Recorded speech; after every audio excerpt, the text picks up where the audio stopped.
Almost 30 years after Event Horizon hit the theaters, IDW Publishing and Christian Ward took it upon themselves to unearth the mystery of this underrated masterpiece of a horror movie by first giving us that banger of a prequel comic last year with Event Horizon Dark Descent, and now with a terrifying sequel that debuted in April under the title Event Horizon Inferno. Set almost 200 years after the events of the OG film, Inferno follows a rich billionaire and hired private Starfleet as they venture into space to salvage whatever is left of the Event Horizon ship. Now, the tank tops do not have the slightest idea of what their boss is up to, so once they go inside the haunted ship, they are shocked to find out that a 232-year-old Lieutenant M.L. Starck is still alive. And yes, I am talking about the one from the film, who showed up to scare the shit out of the tank tops, as she was covered in blood, holding a demon carcass in one hand and an axe in the other. But they are faced with bigger problems when they realize that Daniel Durante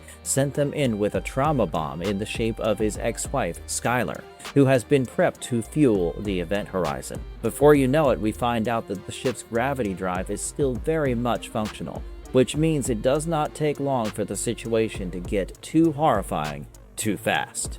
Having said that, the third issue of this morbid sequel comic series is finally out, and might I add, this midpoint issue is quite the eye-opener, as we find out that hell is in an endless loop. So without wasting another moment, let's discuss what happens in the third issue of Event Horizon Inferno. Before I get to the meatier part of this video, let's recap the previous issue a bit. So the second issue of Event Horizon actually gave us the clarity we needed on Daniel Durante's ultimate goal. Turns out, Daniel had trapped his ex-wife Skylar in a mental hospital before bringing her on the Virgil in a stasis pod that would keep her incapacitated for a month. Throughout the comics, there is a winged demon lurking and holding on to Daniel, which really makes you feel the possession of his mind. Anyway, we then jump back to the Event Horizon, where Starck introduces herself to the tank tops and tries to convince them for an escape route before the ship takes them back to Neptune, the gateway for all things horrifying that lead to payment. Of course, the tank tops don't listen to her. Skylar, on the other hand, is absolutely losing it, as she kept repeating to herself how she should not be here and this was all a nightmare she could not wake up from. We then get a flashback to Skylar Mooney's backstory, and as it turns out, she was the butler's daughter in the Durante household and had been tortured by the Durante brothers for most part of her childhood. We also find out that when they were 15, Daniel and his brother conducted a ritual to summon Payman, and while the ritual failed, the demon has been latched on to Daniel ever since. But in this comic, we don't see Payman as the same eerie red-faced eyeless demon. Instead, it's always a demonic angel with large black wings floating behind Daniel, which leads me to believe that it might either be Payman's demon representative or the Red God of Chaos himself, but in a form that would make it easier for him to manipulate Daniel. Anyway, sometime later, Skylar left her old life behind, but she struggled on her own for years.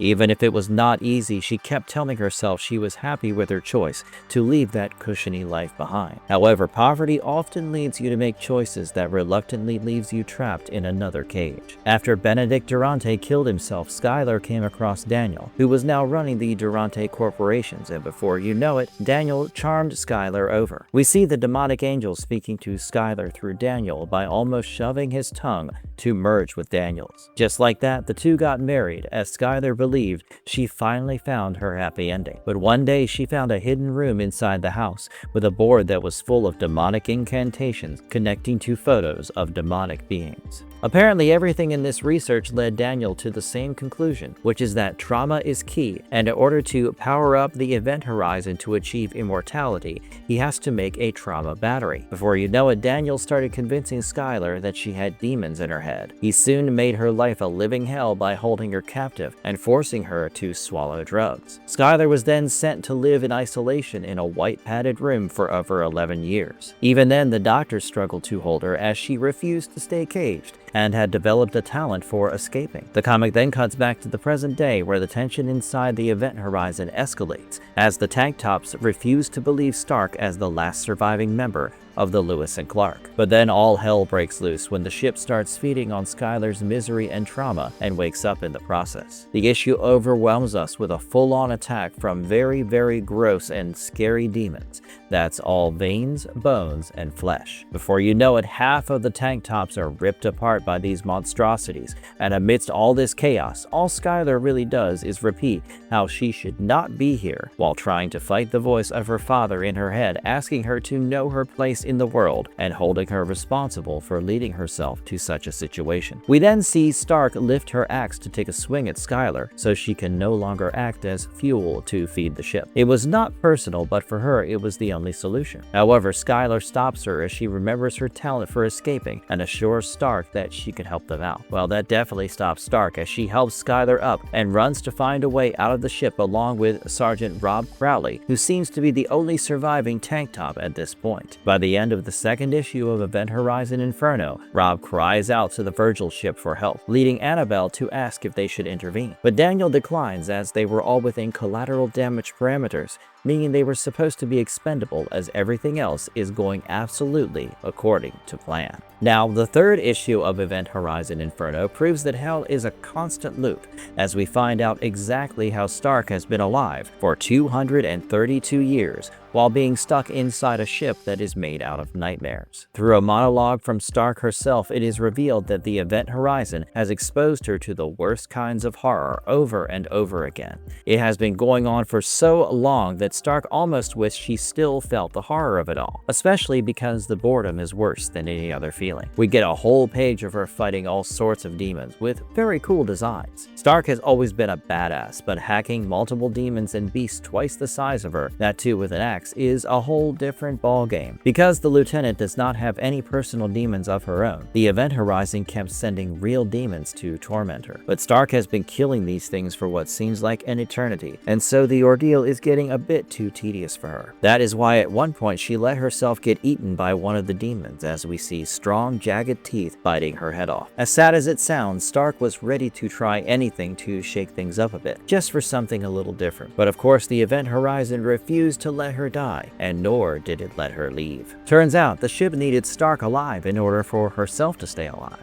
and so she kept plaguing the Lieutenant with visions of the day hell was released on the crew of Lewis and Clark. As Starck is stuck with the same tableau playing over and over again, she is forced to see Captain Miller die over and over again. We even get to see Captain Miller repeat himself to Starck, as he mentions how he did not want to spend a minute longer inside the ship. Starck already knew how the ending of this moment plays out, but she still chooses to play her part, just so she can pretend that there was still a chance for her to leave the ship. As she sees Captain Miller burn right in front of her eyes, Starck even finds herself pretending that she would be the one in his place, sacrificing herself to save the day. But we all know that the only reason she pretends to do that is because of her zeal for the torment to end, even if it meant she dies along the way. Anyway, in her monologue, Starck mentions how initially the ship was simply stress testing her. The Event Horizon was desperately looking for misery and trauma within the Lieutenant in order to fuel herself. But Starck had no family at all to give her a troubled childhood, and she lived her entire life loving her career, so the haunted ship did not find any nourishment from her personal torment. All that it could do was send more monsters to kill her and then resurrect her to plague her with the same visions of the day Captain Miller sacrificed himself while trying to separate the gravity drive from the main ship. However, sometimes the Event Horizon would take things up a notch by waking Starck further back in time to relive her memories before her team made any contact with the cursed ship. The comic gives us a scene where Starck is simply relishing the crew still being alive on the Lewis and Clark, as they were on their way to investigate what had happened to the Event Horizon before she reappeared from her 7-year-long disappearance. We even get a panel of Dr. Weir explaining the inner workings of the gravity drive to the crew, and how it is capable of folding space and puncturing a hole through the continuum so that point A and point B could coexist in the same space and time. Ironically, Weir also explains how everything returns back to normal once the ship passes through the gateway, but we all know that is just a load of bullshit. Starck talks about how having any hope was the worst part of it, as she says before the horrors began, before Weir and the ship herself killed each of them one by one. Before before Captain Miller sacrificed his own life to ensure that Cooper and Starck could escape with whatever was left of Justin. Before the captain blew the ship apart and split her into two. The worst mistake they all made was holding on to any shred of hope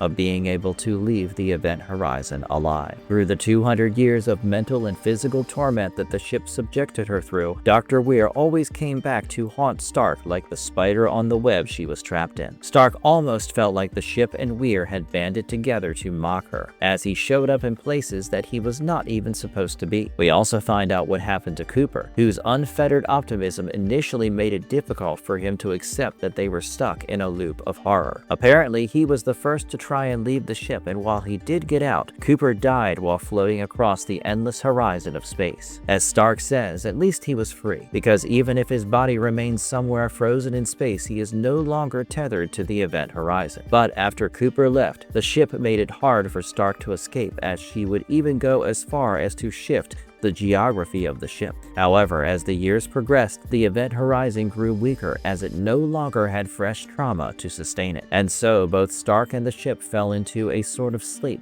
which really felt like the sweet release of darkness. Sadly, that was derailed when the tank top showed up with Skylar, as it not only woke up Starck but also brought life back into the event horizon. In the present day, we see our badass lieutenant take on two super terrifying demons, as Sergeant Rob Crowley fights a two-skulled demon whose body is just made out of tendrils and veins. After they lock out the demons towards the hull of the ship, they three try to figure out how to get out of the event horizon alive. Starck also warns them that they need to find a way out before the ship rearranges her corridors. But then we find out that one of these otherworldly demons got to Crowley and wounded him pretty badly. When the sergeant asks Starck how she managed to survive for 2 centuries, she reveals how she has died multiple times, but it never stuck as the ship wanted to keep her around. Rob also apologizes to Skylar for bringing her along because he really had no clue that it was her in that stasis pod. Fortunately, Starck has never been one to give up, and so she firmly asks Rob to snap out any thoughts of succumbing to a heroic death. Rob then tells her that in order for them to get out of the event horizon and reach the Virgil, they would have to get to the bridge that connects both the ships. The next page then reveals 2 other tank tops who are still alive inside the event horizon. We see Private Bill Huxton complain about how the ship is so antique that he cannot override its navigation system. The other guy, Private Koji Endo, keeps complaining about how he thinks they were headed somewhere bad, especially because the Virgil still remains unresponsive towards their calls. Bill could sense that the situation downstairs was getting worse, as all the comms had gone down, and so he realized that the only way to save themselves was by gaining control of the ship. He then asks Koji to take control of the ship by patching himself in, but as it turns out, the guy is not a robot. He is simply a guy inside a synthetic body that is not advanced enough to do something of that sort. As we flip on to the next page, we meet M.L, who informs Daniel that they were approaching the orbit of Neptune. Daniel has been waiting decades to reach the precipice of hell, and in the most spine-chilling scene of the comic issue, he claims how he can finally sense his twin brother. Once again, through a reflection on the glass, we see the same dark, demonic angel with wings and glowing red eyes hold onto him, thus emphasizing how Daniel is nothing but a pawn, similar to Dr. Weir. He then asks Annabelle to bring the ship closer to the event horizon so they can step aboard. Daniel creepily appreciates the ship's beauty by touching her surface and tells Annabelle how she is a cathedral of hell and they shall worship her. I think at this point Annabelle could sense the gravity drive or the ship herself, which makes me wonder what kind of AI-driven synthetic she is. Anyway, we then flash back to Starck trying to help Rob walk towards the bridge. Meanwhile, Skylar keeps asking her random questions as she does not understand how a ship can be alive in the first place. To this, Starck responds that something is beyond comprehension, so all they can do is fear them. This statement shifts something inside the event horizon as the next panel witnesses the bloody version of what seems to be Dr. Weir figure out that the lieutenant has a personal demon after all. As the three run towards the bridge, Captain Miller's burning face pops up like a vision, blaming Starck for running away and emphasizing on how she should have sacrificed her life instead of him. The final page of the comic with the gravity drive starting up as the ship goes into the Chaos Realm. We then see who I think is Dr. Weir coming out of the black hole of the gravity drive, but in a spider form. Yes, you heard that right. A bloody red body of Dr. Weir with the same mark of payment engraved on his chest, walks out of the gravity drive on 8 spider legs, claiming how the ship will be whole again very soon. There are 2 more issues left for Event Horizon Inferno, and I truly have more questions than I have answers. Firstly, is that half man, half spider really Dr. Weir? Also, where on earth is the King of Chaos? Moreover, is Daniel going to hell just to bring his brother back from the dead? I guess only time will tell. At least for now, we know how Starck has been alive for 2 whole centuries, right? Anyway, this brings us to the very end of this video. What do you guys think about the comic sequel of Event Horizon so far? Let us know about your thoughts and opinions in the comment box below.